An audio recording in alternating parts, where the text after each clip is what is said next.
ба бинандагони азизи телевизиони Баҳористон салом. Ман Робот профессор боз бо шумо дар барномаи телевизионӣ бо ҳам меёбем. умедворам шумо барномаи моро интизор будед.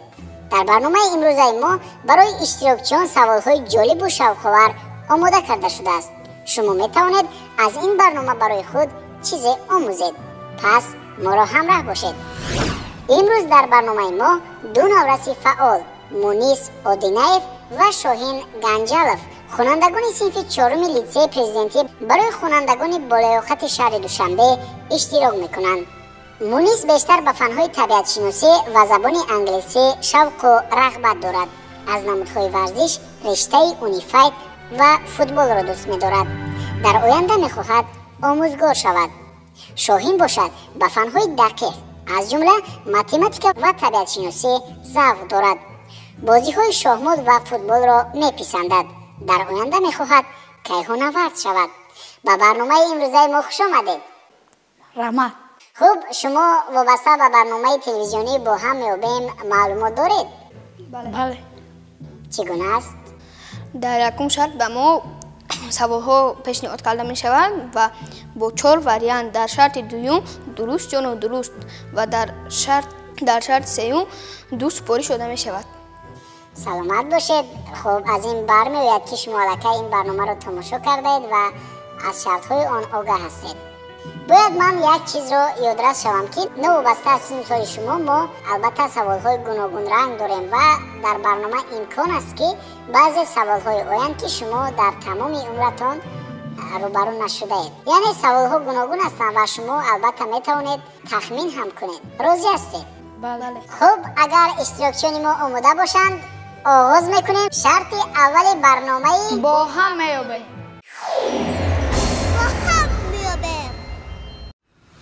хуб, бо диққат бошед. саволи аввалро мехонам. асосгузори илми геометрия кист? варианти а Эратосфен, варианти б Гекел, варианти в абурайҳони берунӣ ва ниҳоят варианти г Евклид. хуб, машварат мекунем.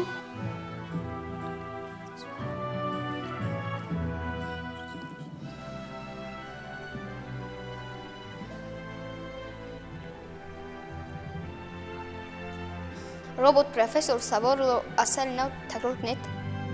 хуб, майлаш, бо диққат бошед.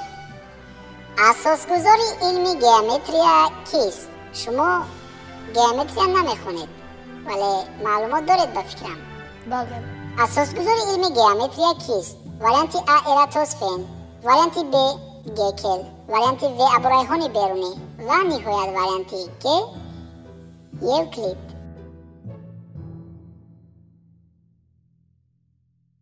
робот профессор ба андешаи мо Евклид мебошад.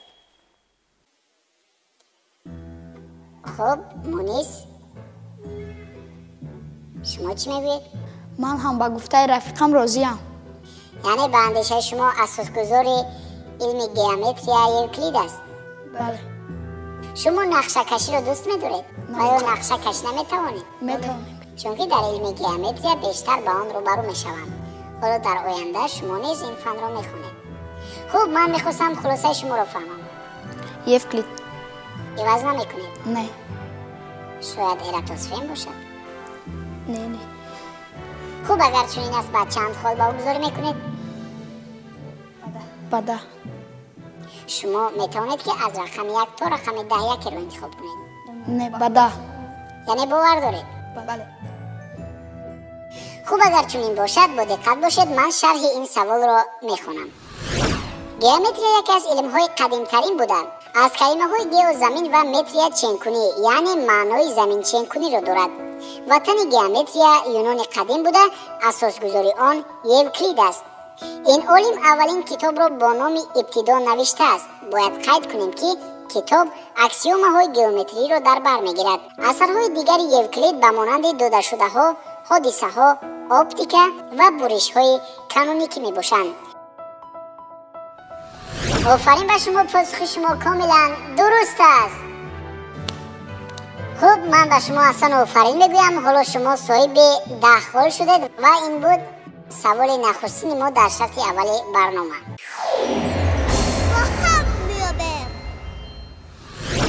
خب میگذاریم به سوال دوم برنامه و باید بگویم که سوال دوم به فن زبان تاجیکی نزدیکی دارد و از فن زبان تاجیکی است. فونتیکا چیست؟ واریانت ا قاعده های تلفظ آواز، واریانت ب قاعده های کلمه و جمله سازی و واریانت و به هجاها جدا نمودن کلمه ها و واریانت گ برای آموختن حصه های نطق.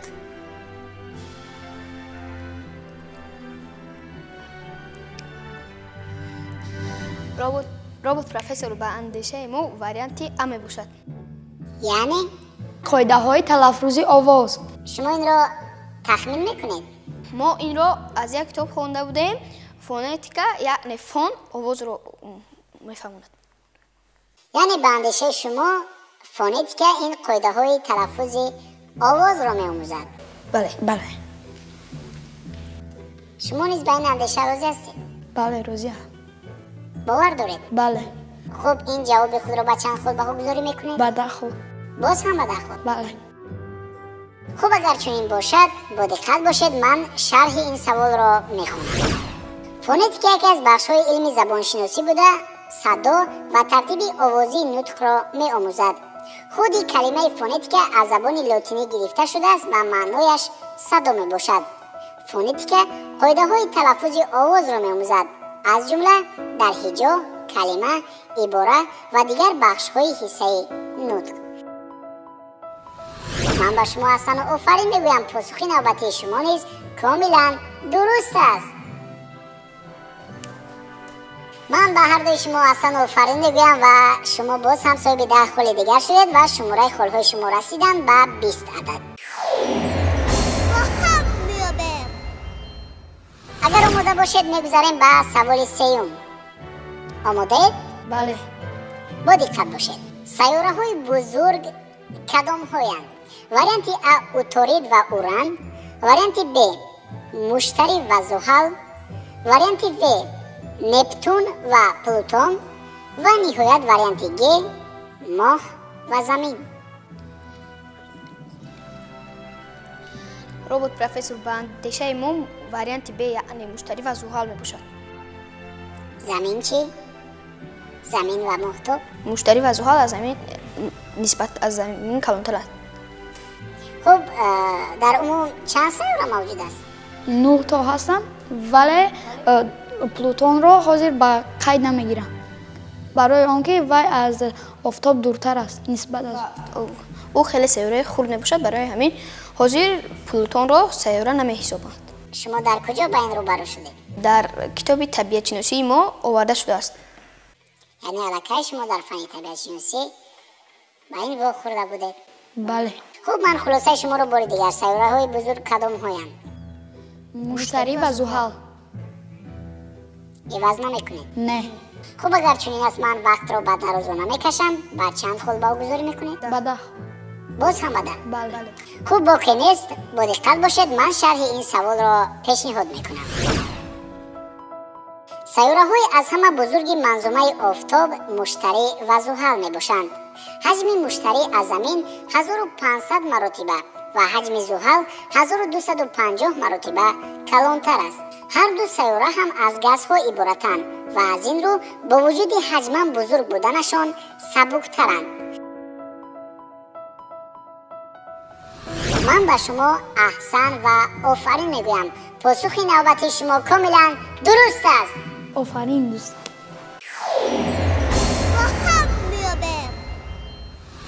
شاهین و مونیس، من به هر دوی شما احسن و آفرین میگویم و باور دارم که اگر چنین فعال باشه تا آخری برنامه خالهای خوب میگیرید. آماده اید که سوال 4 رو پیشنهاد کنم؟ بله. با دقت باشید. قلم خودکار یا به اصطلاح دیگر روچکه رو کی اختراع کرده است؟ قلم یعنی روچکه رو کی اختراع کرده است؟ واریانت ا توماس ادیسون، واریانت ب گالیلیو گالیلی، واریانت و لادیسلاو جوزف بیرو و نهایت واریانت گ پرسیوال خیلاری.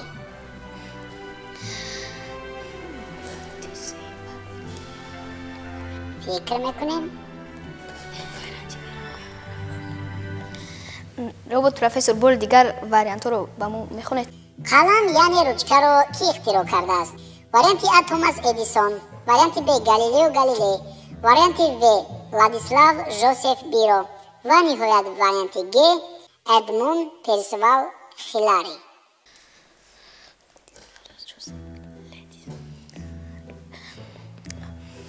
робот профессор ба андешаи мо Владислав Жозеф Биро мебошад.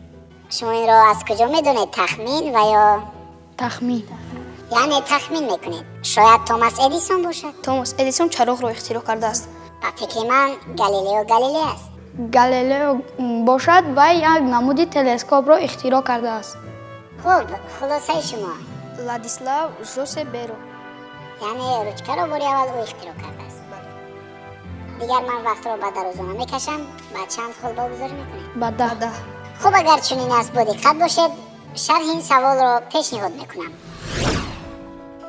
қалами хатнависеро ки мо онро қалами худкор ва ё ручка меномем, соли 1939 ихтироъкори маҷорӣ Владислав Жозеф Биро ихтироъ кардааст.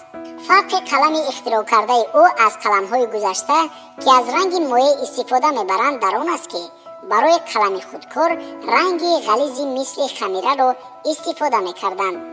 ин имкон медиҳад ки ранг дар фарқи дафтар паҳн нашавад. яъне ручкае ки имрӯз мо аз он ба таври васеъ истифода мебарем, Жозеф Биро ихтироъ кардааст. офарин ба шумо, посухи шумо комилан дуруст аст. аҳсан дӯстон. саломат бошед. хуб, ман ҳам хоҳиш шудам ки шумо бисёр ҳам наврасони чолок, зирак ва донишманд ҳастед, чун тавонистед ки дар 4 саволи шарти аввали барномаи мо ба пурраги посухҳои дуруст диҳед ва 40 хол ба даст оред.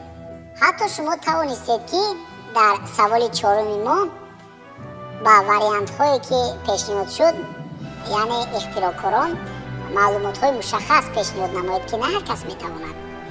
хуб, агар шумо омода бошед, мо мегузарем ба шарти дуввуми барномаи телевизионӣ бо ҳам меёбем.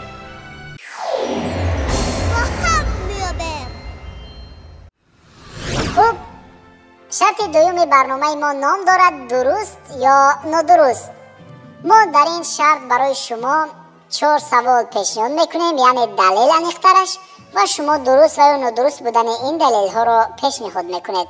шарт барои шумо фаҳмост? бале. омодаед ки далели аввалро пешниҳод кунам? бале. бо диққат бошед. 1 литр ях аз 1 литр оби моеъ вазнинтар аст. ин далел дуруст аст ё нодуруст?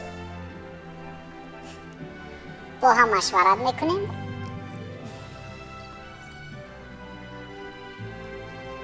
аниқтараш бигӯем, ях вазнинтар аст ё об? хуб, машварат кунем. ба фикри мо ин далел дуруст аст, барои он ки ях вазнинтар мебошад. шумо чӣ андеша доред?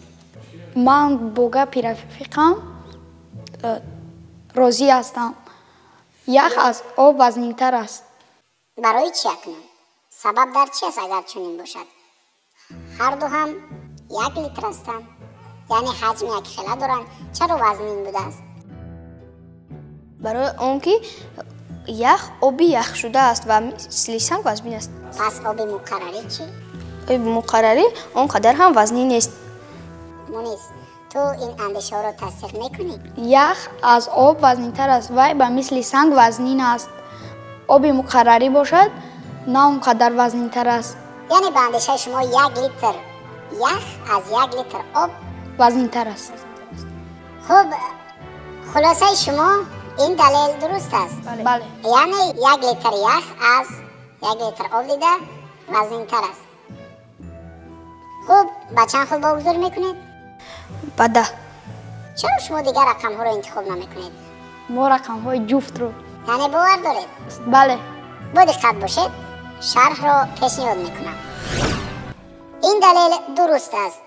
вақте ки ҳарорати об то 0 дараҷа селсия паст мешавад, он ба ях табдил меёбад. чуноне ки медонем, вазни об ҳангоми яхбандӣ зиёд мешавад.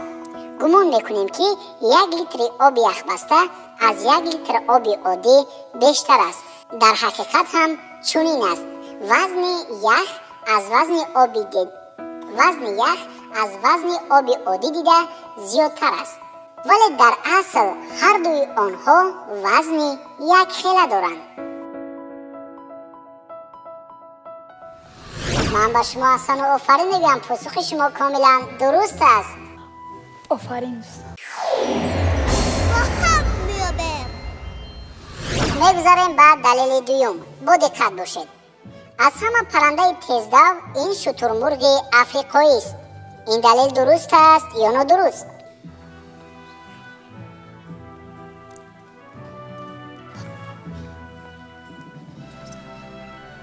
ربات پروفسور باری دیگر دلیل را با ما پیشنهاد کنید. خب با دقت باشید. از همه پرنده تیزدو این شترمرغ افریقایی است. این دلیل درست است یا نادرست؟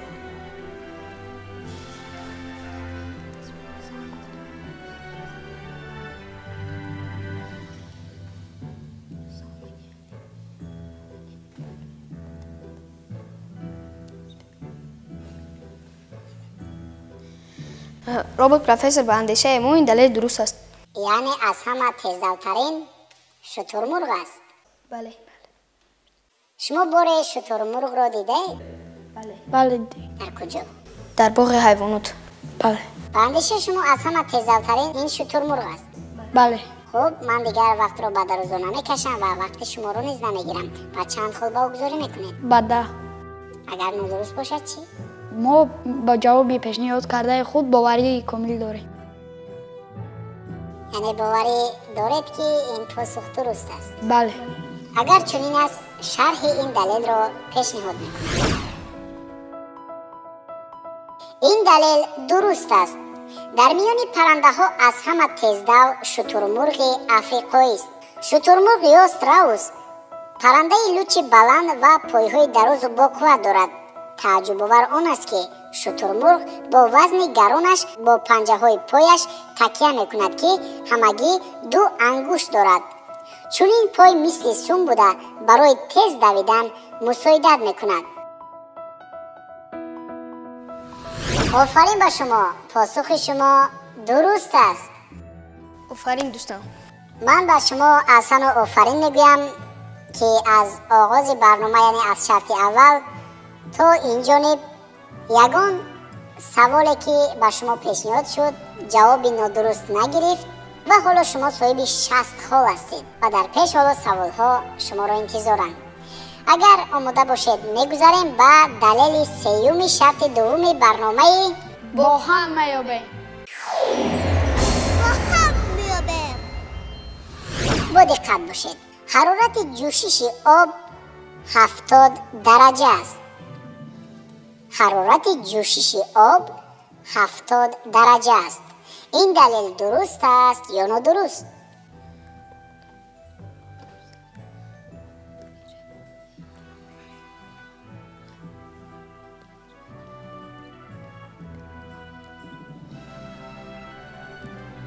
ربات پروفسور ما به اندیشه آمدیم که این دلیل نادرست است. پس در چند درجه آب میتواند بجوشد؟ در 100 درجه. خب شاهین شما چه اندیشه دارید؟ به فکر من هم نادرست است. چرا؟ شما بار جوشیدن آب را مشاهده کرده اید؟ بله. یعنی با تخمین شما حرارت جوشش آب 70 درجه نیست؟ نیست. بله. 100 درجه است. باوری دارید؟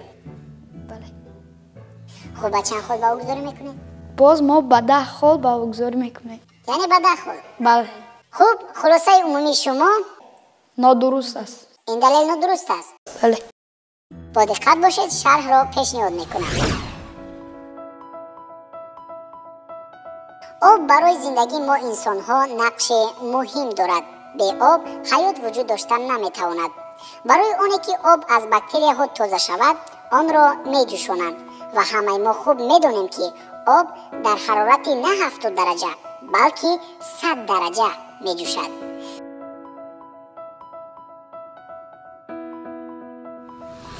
و شما احسن و آفرین میگویم. آفرین دوستان.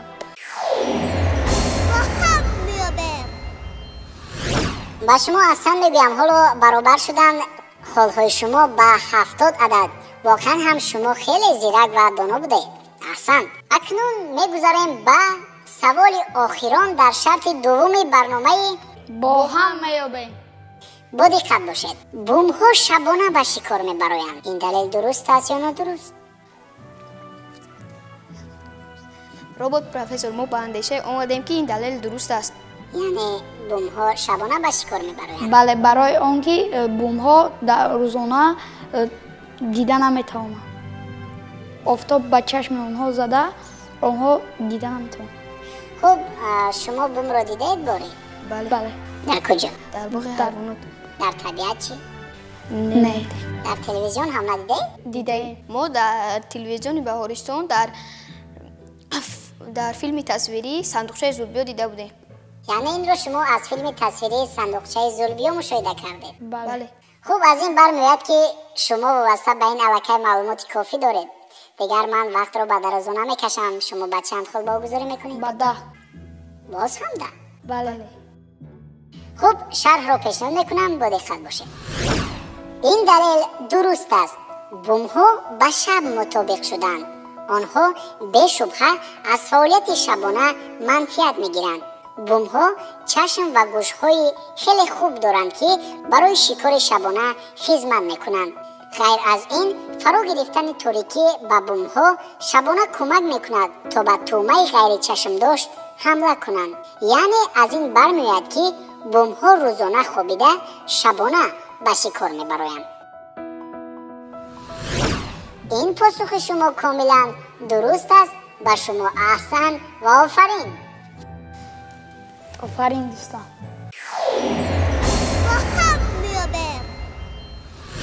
من به شما احسن و آفرین میگویم، زیرا شما در دو شرط اول برنامه که در عموم 8 سوال پیشنهاد شد توانستید به همه آنها پاسخ درست دهید و در این شما صاحب 80 خال گردیدید. حالا در پیش ما را یک شرط دیگر، یعنی شرط سیوم انتظار است. اگر آماده باشید میگذاریم به شرط سیوم برنامه تلویزیونی با هم میابیم.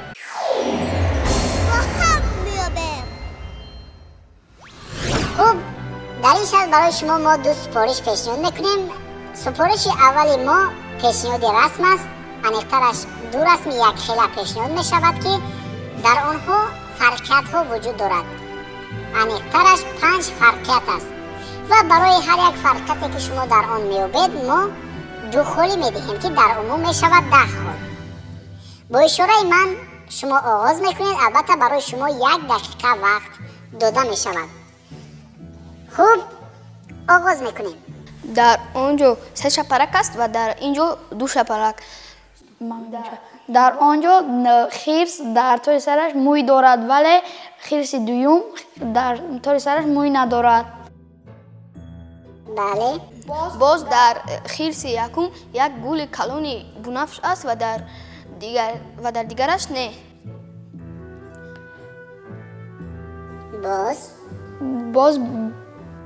باز در آنجا رشته گل است و در اینجا نه. رشته گل نیست. بله. رشته گل نیست. یعنی لنته گل. لنته. در باز اهمیت دهید. باز هست.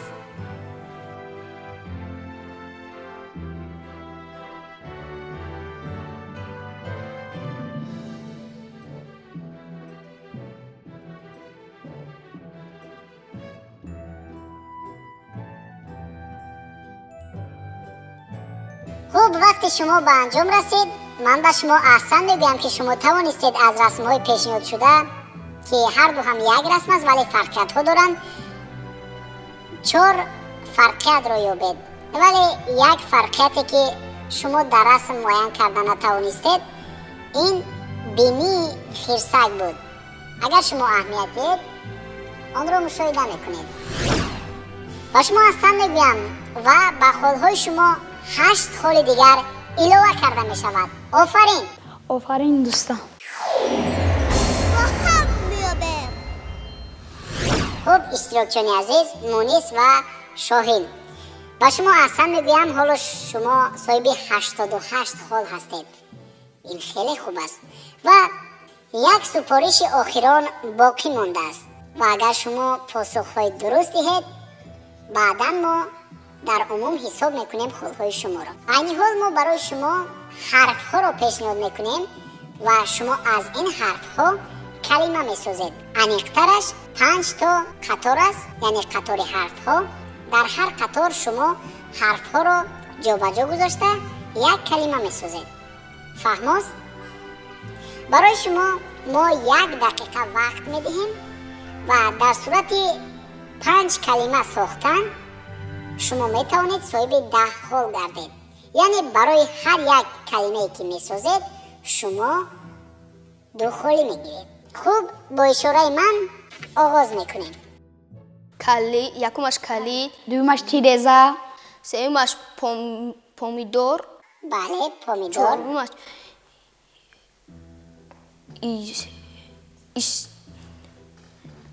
استحسو، نه،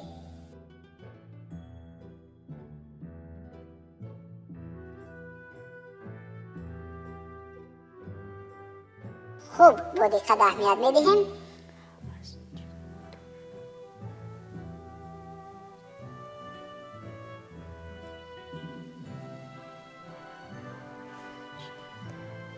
چهارمش تحصیل، پنجمش سرچشمه. وقتی شما به انجام رسید و شما احسن و آفرین میگویم، واقعا هم شما کلمه ها رو درست جابجا کردید. اینها بودن کلمه های کلید، تیرزه، پومیدور، تحصیل و پنجم سرچشمه. من آفرین و احسن میگویم به شما. حالا من خالهای شما را حساب کردم از آغاز تا انجام. در عموم خالهای شما رسیدن به 98 عدد. آفرین.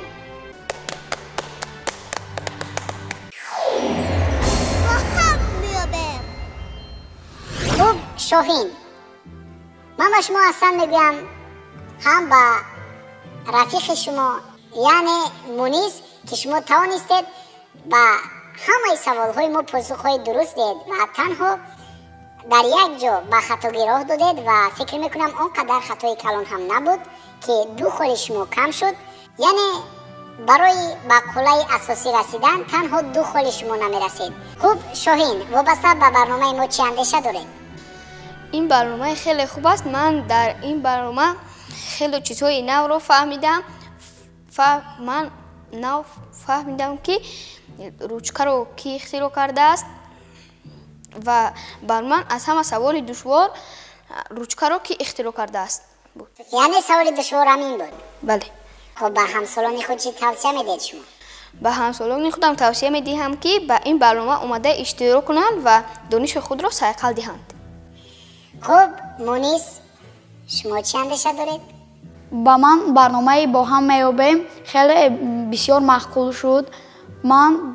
با من سوال دشوارترین همون بود که قلم را کی اختراع کرده است. یعنی به هر دوی شما همین سوال دشوارتر بود؟ بله، برای همین من این سوال را تخمین کرده. کدام سوال شوق‌آورتر بود؟ شوق‌آور همون سوالی که حرف ها بودن ما از او کلمه ساختیم. آفرین به شما. شما چی توصیه میدید به همسالانتون؟